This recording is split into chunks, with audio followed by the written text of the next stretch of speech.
Good afternoon and welcome to Namibia Media Holdings' first update after the coronavirus has now been confirmed in our country. With me is senior journalist Denver Kisting. Good afternoon, Denver. Good afternoon, Dani, and good afternoon to all our viewers on all our Facebook platforms of Namibia Media Holdings, being Republican, Namibian Sun, Algemene Zeitung, Windhoek Express, and Irongo. Now, we'll be bringing you a couple of interviews very shortly. Denver, what does the global situation look like at the moment? Dani, it's indeed quite a devastating picture as far as I'm concerned. At the moment, 142,320 reported cases of COVID-19, 5,388 deaths. As far as the number of countries are concerned, 129 countries. We do believe that Namibia has not yet been included in the number of countries, so we know then of at least 130 countries. Yes, that map you just saw there is from the website of the World Health Organization, so that's really the most up-to-date confirmed information from that side. And Denver, so yes, we show you another map now, and Namibia is now part of this map, and this map also shows how apparently the virus did travel to our country. Yes, Dani. Namibians were very concerned about it, but I think what was clear from the beginning that it was imminent. And this morning, the Minister of Health and Social Services, Dr. Kalumbi Shangula, did announce to the nation that we have 2 confirmed cases of COVID-19 in Namibia. We understand that the couple had traveled to Namibia from Spain. From Spain, yes, but probably then via Doha to Windhoek. Ministry said they're also following up on everyone that has been in contact with them. Very important, Namibians were asked not to panic, not to send fake news around, and President Hage Geingob also had a very important briefing today. What was the essence of his announcements? Yes, Dani, the head of state, following the announcement by the Ministry of Health and Social Services earlier, also had a press briefing at State House just at about noon. And he announced a number of measures. Firstly, the independence celebrations scheduled for next Saturday, that's the 21st of March 2020, have been called off. The swearing in of the president, that is President Geingob, for his second and last term, Dani, will continue, but it will be conducted at State House. As far as the money that has been budgeted is concerned for the independence celebrations, we now know that the head of state announced that this money will be used to fight coronavirus outbreak in Namibia. We don't have an indication yet as to how much money has been budgeted and how much money is available. We expect an announcement in that regard in due course. What we also know is that a local private school has been locked down for 14 days. Travel from and to destinations relating to Qatar, Germany, as well as Ethiopia have also been put on hold for the next 30 days. The president also said that all international travel by Namibian government officials have also been put on hold for the time being. And what we also know is that huge gatherings, not only relating to next Saturday's envisaged independence celebration, have also been put on hold. We are trying to get some more information on that. The head of state mentioned public gatherings. So we'll try to tell people exactly how big the gathering and how sport will be affected. But for that, we'll bring you further updates from tomorrow onwards. Our first interviewee, we were very busy here in the studio the last couple of hours talking to knowledgeable people. We want to share information that you can trust. So up first is Dr. Lillian Kawika. She spoke to Denver, and she's an epidemiologist. That's correct, Dani. A very good afternoon. My name is Denver Kisting. We're talking about COVID-19. We do know that the Minister of Health and Social Services, Dr. Kalumbi Shangula, this morning confirmed that 2 cases of the virus have been confirmed in Namibia. Joining me to make sense of where we are at and what we can do to protect ourselves is Dr. Lillian Kawika. She's an epidemiologist, as well as the head of Sub-Saharan Africa for Blue Planet Investment. Good afternoon, Doc, and welcome. Good afternoon. Thank you for having me. I would like us to start at the very beginning. Doctor, what do you make of COVID-19 in general? COVID-19 in general is quite a serious situation, and every country really needs to take it seriously, because this is the first time in global history that a coronavirus can cause an outbreak of this magnitude. And we can see that the morbidity is escalating, the mortality is escalating as well. And we can also see the unprecedented spread of the virus throughout the world. And this comes to no surprise, actually, because this world is so different from the world that was 200 years ago, for example, because we're so interconnected.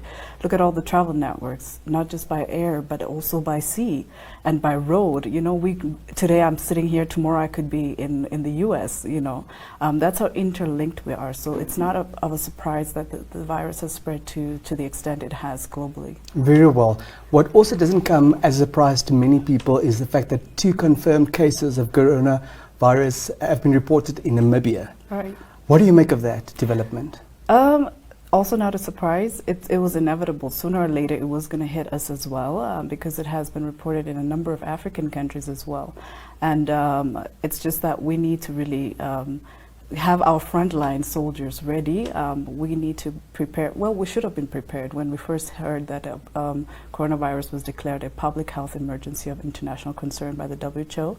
That was when we were supposed to start preparing, gearing up for, you know, when it arrives. So I hope that our health systems are well prepared to handle this crisis that may be, that may want to overtake us. Because as a country, we have been really struggling with an outbreak as the hepatitis E outbreak, which I also worked on for a while, and that really exposed the vulnerabilities in our public health systems. But I believe that the health authorities have now taken steps and actions to really gear up and prepare for something like coronavirus. Because the thing about coronavirus, it's not like hepatitis E where you have to literally eat something that is contaminated or touch someone's hands. You can actually get it by aerosol, you know, droplets. So you don't even have to touch anyone to get it. Very so well. that makes it very dangerous. Very well. If social media posts are anything to go by, there does seem to be concern. Namibians seem to be very worried. Do you have any words of encouragement? How can we protect ourselves? All right. So this disease, you know, as I mentioned earlier, it's the first time globally in history that a coronavirus has caused this much havoc. Yeah. So it's really up to us to alter the trajectory or the course of this outbreak. And we need to remember that we are not at the mercy of this virus. The age-old war, man versus bugs, you know, it keeps on intensifying because we keep getting new superbugs coming up on the scene, something similar to the coronavirus. But we are still also, as experts are globally investigating and trying to figure out more information on the disease, we need to practice very simple steps. We can practice very simple steps to really prevent ourselves and our loved ones from getting this disease. So, for example, washing hands. That is, for example, a single most cost-effective public health intervention. Washing your hands with running water and soap, very critical. For example, after handling or caring for someone that has coronavirus, or for example, before you eat, after using the toilet, basic hygiene measures. And health workers every time in between patients need to practice their hand hygiene as well. And there's also the respiratory hygiene that we should be practicing. For example, if you have the disease, you need to make sure that when you cough in your elbow like this. Yeah. Do not cough in your hands, or if you cough in a tissue, but not in your hands, because if you touch someone or some surfaces, you can actually spread the disease that way. And also throw away, dispose your tissues or whatever you're using to you know, get rid of the mucus and so on into a dustbin. Dispose it responsibly. Don't just throw it around, because a kid can pick it up and then transmission continues that way. The other thing is also not just avoiding large gatherings, big gatherings. I really commend our president, His Excellency Dr. Hage Geingob, for calling off the independence celebrations, because if the virus is here, and that could be a disaster if it spreads, you know, among our Namibians. So that is really a commendable action, and in general, people should avoid large gatherings weddings, funerals, large parties, things like that. And if you know that, or if you notice that somebody has a disease, or you know that someone has a disease or is coughing and so on, you should stay away at least 2 meters away from this person. Thank because you. it spreads in that sense. Thank you very much, Doctor. And a coronavirus-free. Yeah, elbow shape. Great. Thank you very much for your Thank time, you. Doctor. Thank you so much for having me. There you have it, Dr. Lillian Kawika. She's an epidemiologist, and she shares with us her expertise, but also that despite the crisis, there is hope. Then we're a very short takeout from that important interview. In the global village, like Dr. Kawika mentioned, it was inevitable that we would get the virus here. But for me, the most important thing that you said is it is up to us. Absolutely. It's up to us how we address this and how we handle this. And it's as basic, Dani, as washing our hands with water and soap consistently. And it's not oversimplifying the crisis, but it's the reality. That's the first step that we all can do and that we all should embark upon. Yes, indeed. Then at the end of the show, we'll be showing you also highlights further about tips, how you should adjust your behavior. This morning at the Ministry of Health and Social Services, senior journalist Henriette Lamprecht spoke to another epidemiologist, Ms. Philomena Ogerus, about corona. This interview is in Afrikaans, so we apologize for those that cannot fluently follow it, but we do think this information is very important. By my is juffrou Philomena Ogerus. Asseblief. By my is Philomena Ogerus. Sy is van die Ministerie van Gesondheid en Maatskaplike Dienste se direktoraat vir inligting.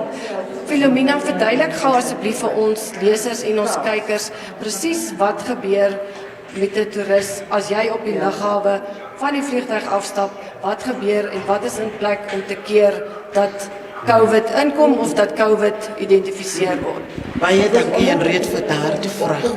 As die besoekers in Namibia aankom by die lughawe, enige ander lughawe, net nie Hosea Kutako internasionale lughawe nie, word hulle gescreen, hulle word daar gekyk. As hulle kom, ons het temperatuurscanners by die lughawe en daar is 'n span van Port Health wat daar geplaas is. Soos hulle kom staan hulle eintlik voor hulle nog land, is daar vormpies wat hulle moet invul. En die vormpies het sekere vrae en die belangrikste op die vorm is ook die sit waarop ek sit. My sitplek se nommer moet ek hê. Die rede hoekom daai nommer daar is, sou ek later miskien tekens toon. Dan moet opgevolg word, almal wat net rondom my gesit het, laat hulle ook gekyk word of hulle seker tekens het of hulle miskien blootgestel was. So dit is die rede hoekom ze dit wil hê. En dan is dit, daar is sekere vrae, kom jy van 'n land wat geaffekteer is, soos China, Germany en so voort, om maar te kan noem, of ook as ek van 'n land kom wat geaffekteer is, het ek tekens en simptome. En die mense moet toch eerlijk wees, maar een mens is maar mens. Soms is dit dat hulle nie alles sê nie, maar dat op die vormpie moet hulle sê dat hulle koors het, of hulle hoes of nies, of enige moeilikheid ondervind met asemhaling. En so basis as hulle kom, die vormpie word gekyk, en dan gaan hulle deur die screen. Dan word die temperatuur geneem. Almal wat 'n temperatuur van meer as 38 grade Celsius het, word eenkant gehou en verder ondervra en verdere ondersoeke word ingestel. So, daar is 'n flowchart wat ons met die lughawe het, wat ons die triage noem. So as die persoon van die land kom en het 'n teken, dan word hy verder ondersoek en dan moet hy, as hy nou tekens het, om definitief wat het vermoed, dat die persoon moontlik COVID sal hê, sal hierdie persoon geïsoleer word. Daar op die lughawe. Dit gebeur alles op die lughawe. Ja, op die lughawe, as in nou by die polisiestasie, is daar 'n isolasie facility opgerig. En ook het ons 'n militaire field hospitaal wat daar staan. Die president ook besoek het die DRK. Ja, so as iemand daar geïdentifiseer word daar die persoon onmiddellik soontoe gevat. Dit is die reëling wat daar is. So daar is twee woorde wat ons gebruik. Isolasie is wanneer die persoon vermoed word en die tekens het. En as dit en as die persoon getoets is en positief is, dan moet hy geïsoleerd word. Ja, afgesonder word. Nou kom ons by quarantaine. Ek het nou getravel, ek gaan besoek aflei in Duitsland of Japan en ons weet, daar is gevalle wat in die gemeenskap, die verspreiding van COVID gebeur in die gemeenskap. Dit beteken, een of ander manier is ek blootgestel. En ek kom daar en ek kom aan by die lughawe en ek word getoets en gevra, ek het self eerlike antwoorde gegee, ek het die tekens nie, maar ek kom toch van Germany af of van Duitsland af en dan word ek basisinligting gegee oor die tekens en simptome en die gevare wat mag wees en ek word gesê om vir my te quarantine. Quarantine beteken basis, ek moet vir my in my huis hou, laat ek nie ander mense kan blootstel nie vir 14 dae. Hoekom 14 dae? Vandat jy kontak gemaak het met die virus, totdat jy die tekens en simptome wys, vat min of meer 2 tot 14 dae. Dus hoekom ons sê 14 dae, moet die persoon geïsoleer. Om self-quarantine. Ja, uit die samelewing en almal rondom moet weet, nee, ek kom uit hierdie land uit, ek wil nie my familie of my vriende verder blootstel nie. So kom ons maak net seker, ons is veilig. So dit is die 2 woorde wat ons gebruik. Isoleer is wanneer jy een kant behandel word en quarantine is, ek kom van daardie land. En jy vermoed nog, Philomena, verstaan ek reg, by quarantine, vermoed jy dis nie bevestig dat jy die simptome. Quarantine is, jy vermoed nie. Jy vermoed nie, jy wil net jouself onttrek. So as dit kom by vermoed, en dan is no kind of isolasie, wat as sterker woord is as quarantine. Ja, die measures wat geneem word, is strenger as quarantine, as dit kom by isolasie. Laastens, Philomena, ek weet jy's baie haastig, jy het nog vergaderings wat jy moet bywoon. Dis almal daar buite weet nou ons het 2 bevestigde gevalle. Wat is jou boodskap aan die publiek daar buite? Wat kan hulle doen om hulle self te beskerm teen COVID-19? My boodskap vir die gemeenskap daar buite is een groot boodskap. Dit is basis higiëne. Maak seker dat ons hande was. Want hierdie word is 'n druppelbesmetting. So dit wil sê, as iemand voor jou sneeze of hoes, maak seker daar is 'n meter afstand. Moenie te na aan my staan en ook aan mense wat siek is nie. So dit is baie belangrik. Armlengte moet die persoon ver wees van jou. En as ek nou siek is, ek moet sorg om die ander mense ook te beskerm deur 'n sakdoek voor my mond te kan hou. En is beter as ek siek is om by my huisie te sit, as wat ek in die gemeenskap rondbeweeg en ander mense ook blootstel. Maar basiese higiëne, hande was, is belangrik. Ons hoef nie te paniek nie, ons moet ons hande was en as ons siek is, moet ons een kan bly. Ons moet eintlik ook nie meer handgroet nie. In Namibia hou ons daarvan om met die hand te groet.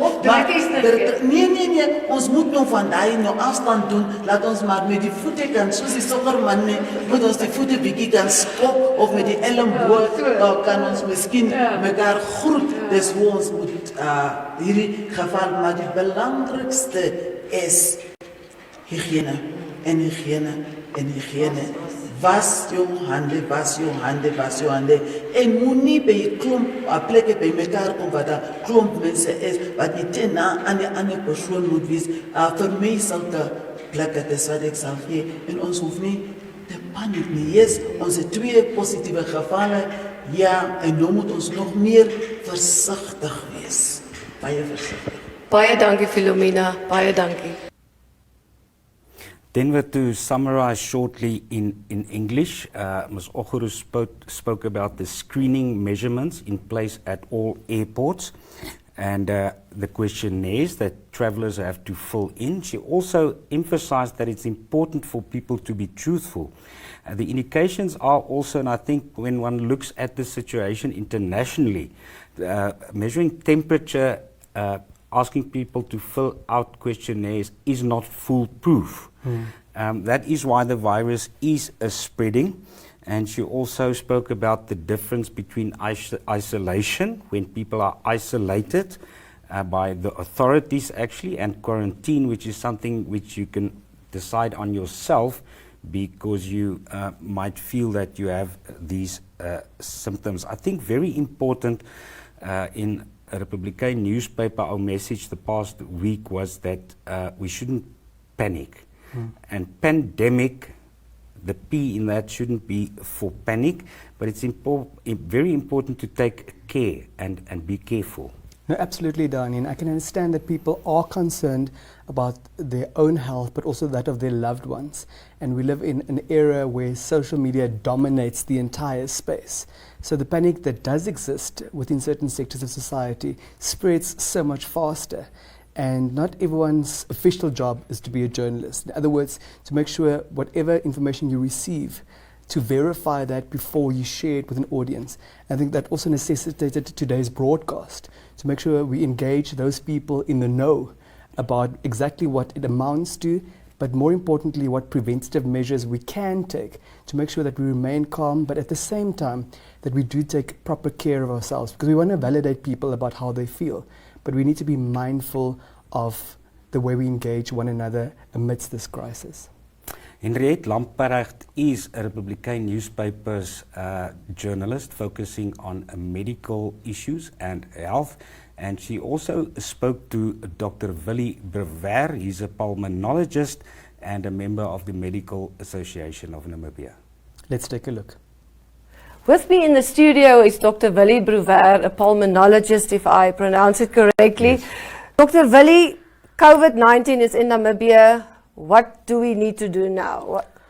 I think the important thing is, firstly, don't panic. That's the most important take-home message. What we've been expecting it, the way the virus spreads, it was always going to come to Namibia. It's going to spread all over the world. Our main focus now should be to slow the spread. Okay. And the main reason for that is that we don't get a sudden peak in patients, so that the health system can manage it. Okay. I mean, we're well equipped, we can manage the patients, and most patients will have mild disease. Very few patients actually become severely ill, but we must just make sure that those ones who do become severely ill, that the numbers doesn't overwhelm us. Okay. So basically, how do we prevent it? We prevent going to social gatherings where there's many people, because obviously that increases our risk. And then we should focus on personal hygiene. Wash your hands regularly. The basics. The basics. Yeah. Basics. Clean your cell phone, wash your hands, don't touch your eyes, don't touch your nose, etc. Yeah. Dr. Willie, another thing you mentioned, symptoms. Can you just go back? Sure, yeah. Because that's more your speciality. Yeah. The symptoms is going to be more or less like the seasonal flu. It's going to be bad. So you're going to have upper respiratory, throat, sore throat, coughing, sneezing, body aches and pains, fever, and sometimes a bit of diarrhea might also be part of the symptomatology. But you also mentioned now, before we came into the studio, the only 2%. You mentioned something of only 2% of people get really ill. So it's about 5% of the patients that actually require hospitalization and support. Now the problem is, if it's only 100 patients and it's 5, then it's not an issue. But we must just make sure that that 5% is not too much, and that's what we're trying to do. And the patients who's at risk is patients, older people above the age of 70, and patients with comorbidities, diabetes, hypertension, etc. And for those patients, one would recommend that they really try and prevent getting infected, so avoid going to unnecessary gatherings, etc., and limit your exposure risk. You mentioned now don't panic, but it's like if you say somebody shouldn't panic, then they panic.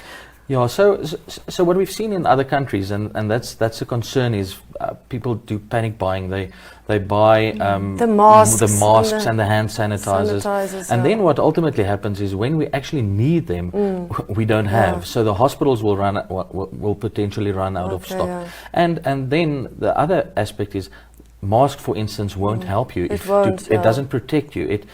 Where a mask is effective is if there's a patient who's sick, we're quarantining him at home, and then he's got a mask and he can't spread it to his family, etc. That's the one. So the patient who's infected has got the disease. There, a mask is a benefit, but it makes there's no benefit to wear it as a protective measure. Exactly.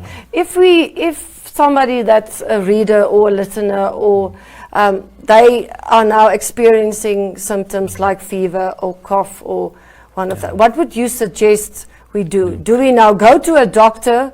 I think this is a very, very, very important question. So what I've been advising my patients and from the hospital where I work and my colleagues is basically that the first contact be a telephone call. Okay. So not physically going in. Don't go to the doctor's rooms. Pick up the phone your doctor, your general practitioner, tell him these are my symptoms. That he will then determine whether it's necessary for you to seek help or not. I mean, most of the cases, as I said, will be managed at home with Panado and symptomatic treatment, pain relief, etc. But if we unnecessarily visit the doctors, then we run the risk of spreading the disease. So first contact, telephone call, and then the doctor will then decide, yes, you're sick enough to be seen, but at least then he can arrange that you are seen at a facility where they prepared for you, where they can be isolated, etc. So that if I can stress that the first contact should be a telephone call, that's to your doctor. That's probably the best, to your house doctor. Lastly, Dr. Willie, something that you also mentioned is that you want to make sure that you don't overburden your health system. Yes. And there's a lot of, I'm a health journalist, so I write a lot about the public sector.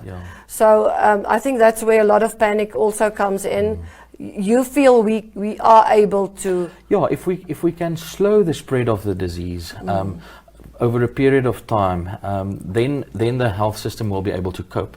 It's the only risk that we see in Italy, for instance, whereas opposed to in China, they managed to slow the risk, spread the patients over a longer period of time. By doing that, the healthcare system was able to cope. In Italy, there was undetected patients for a long period of time, too many too soon, and then suddenly there's just too many patients for the healthcare system to cope.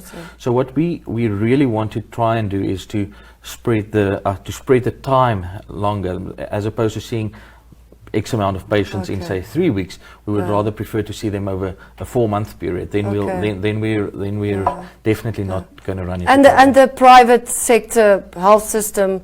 You mentioned now a specific hospital where you work. They are able to isolate, to quarantine, to do whatever. All the private hospitals has been also expecting this to come. It's not really new. It's not. It's new. It's a new virus. But we're geared to manage patients as long as we know. That's exactly. The thing. So I think in general the public sector also they've been preparing for this for a while. So I don't think we should be overly concerned about the ability to care for the patients. It's just going to be, can we manage the amount of patients, and can we slow the spread long enough so that the amount of patients is manageable. So the main message is wash your hands, stay away from big crowds. Yes. And if you feel sick, rather phone than stay at home. Rather phone your doctor. Take your flu shot. That's also because you would recommend people taking definitely, it now. because we're going into flu season now. Flu will have similar symptoms, and again by trying to prevent other diseases, we will again limit the strain on the healthcare. But the flu injection won't help for this virus. No. But at least it will help for the flu. For the others that's coming. Seasonal, exactly. Yes. Thank you so much. Thank you, Dr. Willie. Yeah, thank you very much for having me. That was Dr. Willie Brewer, a pulmonologist. That is a lung doctor, for those not understanding the medical terms. Very important what he said is, if you fear you might have symptoms, call your general practitioner. Do not go to the doctor's room. It's better to take it from there. Then we're on our live feed happening at the moment. People are, for example, saying all schools must now be closed, etc., etc. I think government's message today was they know we must be concerned, but such decisions will be taken once necessary. Absolutely. The final sentence, Dani, of President Hakekengov's message today was the following. The Interministerial Task Force, whose members have joined me at the press conference, will communicate additional measures. So the government is cognizant of the fact that the situation is an unfolding situation. It might change by the hour, it might change by the day. So it's also government's responsibility, which they take very seriously, we believe, and also our responsibility to share that message as soon as it reaches us. And I'm glad you're reminding our viewers that we are coming live on all the Facebook platforms of Namibia Media Holdings. That's Republikein, Algemene Zeitung, Namibian Sun, Windhoek Express, and Irongo. Please share the broadcast and please continue with the active and constructive participation in the conversation about COVID-19. Internationally, and a lot of people watch international news coverage.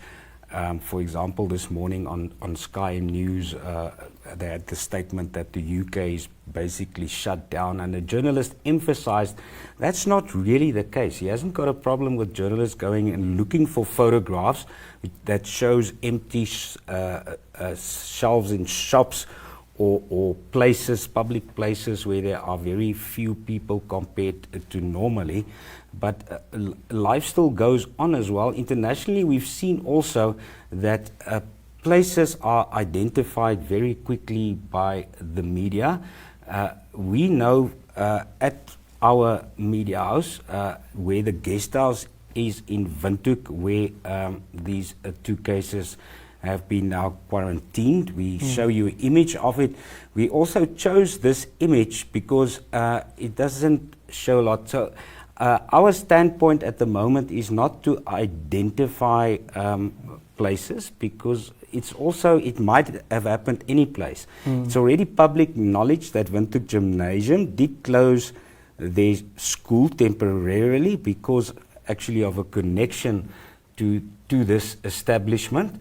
But personal information should be shared in a very responsible way. I agree with you, Dani.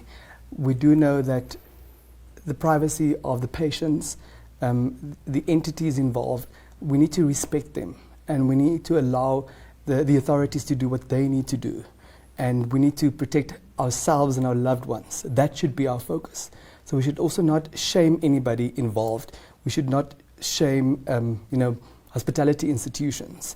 We do know that the virus will also have an incredible impact on our economy, as it already has on other economies. So the last thing we want is to make that already existing situation even worse. So yes, please be responsible in whatever you share and how you communicate. Ronel Rademeier did speak to Gita Petzold. Now she's at the Hospitality Association of Namibia about the impact on tourism. Good afternoon. With me in our studio is Gita Petzold. She is the CEO of the Hospitality Association of Namibia. Gita, thank you for joining us at such short notice. We've just heard what the President announced. No flights from on Air Ethiopia to Windhoek, neither on Qatar, and also not from Germany. What do you foresee will the impact be on our tourism industry in the country? Well, this is the worst that could have happened to us, to be quite honest, and we were fearing it. I can't even say that we expected it. We were hoping that Namibia wouldn't take that route, but we have full understanding of why this decision was taken, given the first positive corona cases this morning. And as the President himself has said, the health of Namibians come first, and as a Namibian, I have to agree with him.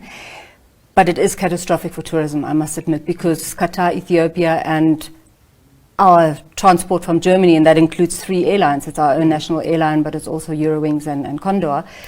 Those are the key bringers of our tourism industry, and basically it means that for the next 30 days tourism will be on a shutdown.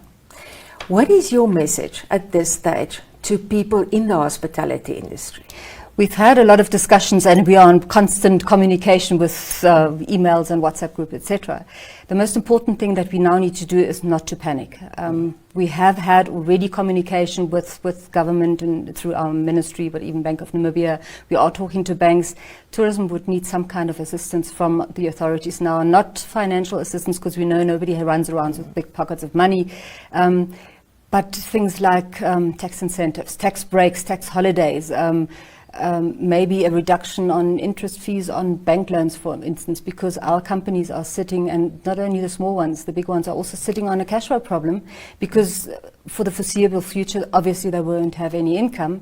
And given the panic and the reaction internationally, people have almost decided not to travel for 2020, which means that for the rest of the year, the current percentages are that tourism is down by between 30 and 40%. Some say that it's even going to be 50% down.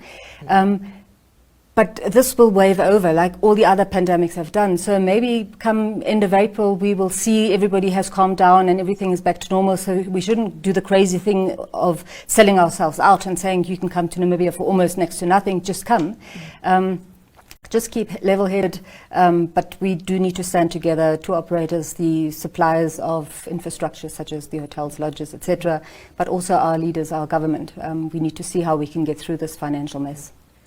Gita, thank you so much for your time, and thank you also for this message to our tourism industry. Thanks.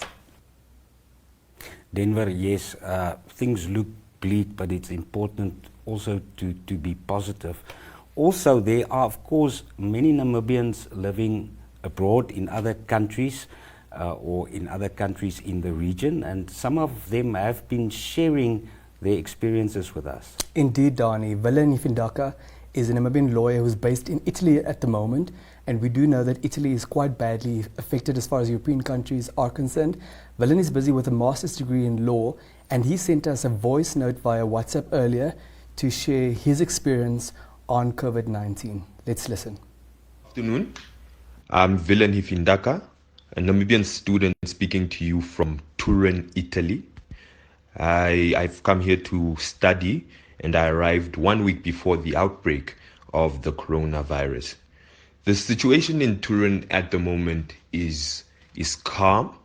The people have begun to follow government directive, so the situation is calm. But I should give you context and say that there has been fear, a sort of muted fear. People are very, very concerned about what will happen, and that fear really comes from how this disease outbreak has developed. At the beginning, the cases were few reported cases, and then they started escalating really exponentially by large numbers in short periods of time. And one of the causes of this is, of course, the long incubation period, which can be up to 14 days. So it went from a situation of normalcy to a sudden situation of restrictions, and that naturally made people uncomfortable. And now it's returning again to a sense of normalcy. In terms of the Italian government's response, I need to be frank and say that it wasn't fast enough, it was too relaxed. And at the same time, I say it clear that the Namibian government's response is not enough either, because this virus is definitely spreading if the press conference by the health minister today is anything to go by. Personally, I'm taking care of myself by staying indoors, minimizing my going out and all that. I'm stocked up on food, but only as much as I need, and I cook, pre-cook it and store it. In terms of mental health, Italians have rallied together under the saying "Andrete tutto bene," which is to say that we will all be fine. We're socializing through online platforms. Otherwise, the situation is calm. There are police patrols which make sure that people aren't on the streets unnecessarily, and I think that's improving the situation. If you are a Namibian abroad and you want to share your message, you can use our WhatsApp number displayed on the screen now as well. That is 0811 7010. 0811 7010. We've already received more messages of these. It can be a voice message or a video message, and we'll be sharing more of that with you. Yes, I think the message is clear that we should try our best not to panic. We need to wash our hands with soap and water consistently. Let's remain indoors if we can, and together as Namibians, being a very resilient people, we can fight this virus. Thank you very much, Denver. But also very important, all of us have jobs and responsibilities. So as far as possible, we must also continue with functions, because we have those obligations as well. I think the most important thing is be safe. Denver, thank you once again. We will be playing out with some tips how to behave. Thank you very much, Dani. Take care.